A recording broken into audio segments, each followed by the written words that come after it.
Easy ways to reduce your fall allergy symptoms.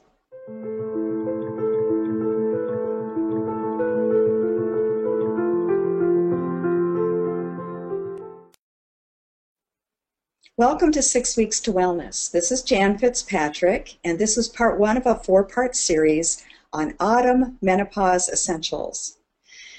The brilliant colors of red, orange, and yellow energize our first three chakras: our connection to earth, our root, the right to exist, the sacral chakra, the right to feel, and the solar plexus, the right to think.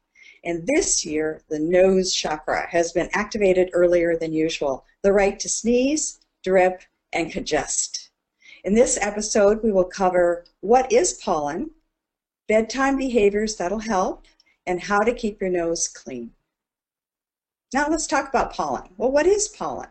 Well, pollens are microscopic seeds that are surrounded by a protein skin that protects them from sprouting prematurely.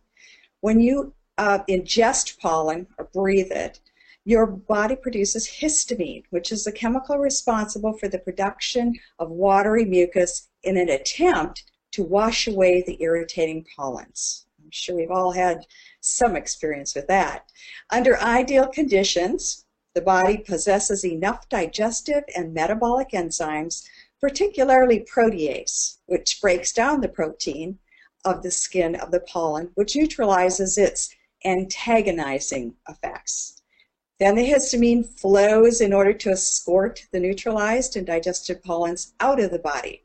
This usually happens within a matter of minutes with no further irritation or response until the next overexposure to pollens.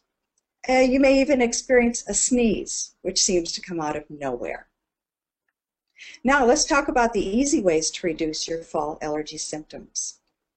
Fall allergy symptoms are telling you that your immune system is overloaded and a little weak. Let's talk about the 3 easy things that you can do to minimize exposure and strengthen your immune system. First one, bedtime behaviors. You're in bed from 7 to 9 hours. That's probably the longest that you spend anywhere in the day. And some of the things you'll want to do is to maybe you want to get a new pillow. That one has been sitting, the windows are open, it may be old, it may be over a year old, collecting a lot of dust. You may want to change your pillowcase twice a week, especially if you like to keep your windows open. You might want to take a shower before bed, because if you're outside in the wind and your hair is just collecting pollen, then all night you're just rubbing your face in the pollen where your hair is.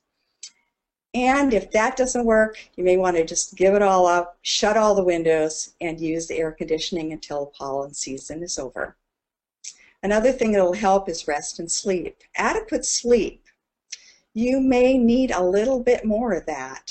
As your body is dealing with the pollen, it takes a lot of energy. And you may, just for that time being, that little time, need more sleep, a little time for more healing. You also, to help, will avoid exercising in the morning, because the pollen is the heaviest in the morning. And you also may feel drier this time of year. Just drink more water to flush things out. Another thing that people don't always think about is how to keep your nose clean. You wash your face, you brush your teeth, and you know that your nose is the gateway to your respiratory system. So just like washing your skin and teeth, when you clean it, you wash the pollen that's sitting there out.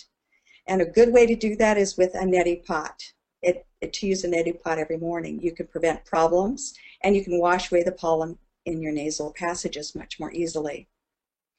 And if there's a lot of pollen, I know when I lived in New Jersey, you could literally write your name or draw a picture in the hood of your car just overnight from the pollen that had accumulated. So if there's lots of pollen in the air, if you need to, you could use the neti pot twice a day. And just give these things a try and see if they work for you. And for a full list of the 17 easy ways to reduce your fall allergy symptoms, just go to invibehealth.com and check out the blog. If you'd like to know more about fall menopause essentials and other tips for surviving and thriving menopause and beyond, just click on the free ebook banner below. When you click on the banner below, you will receive my ebook, What's Happening to Me? Things They Forgot to Tell Us About Menopause, absolutely free of charge. You will also be included on my email list to receive more helpful tips and tricks to make this transition the best time of your life.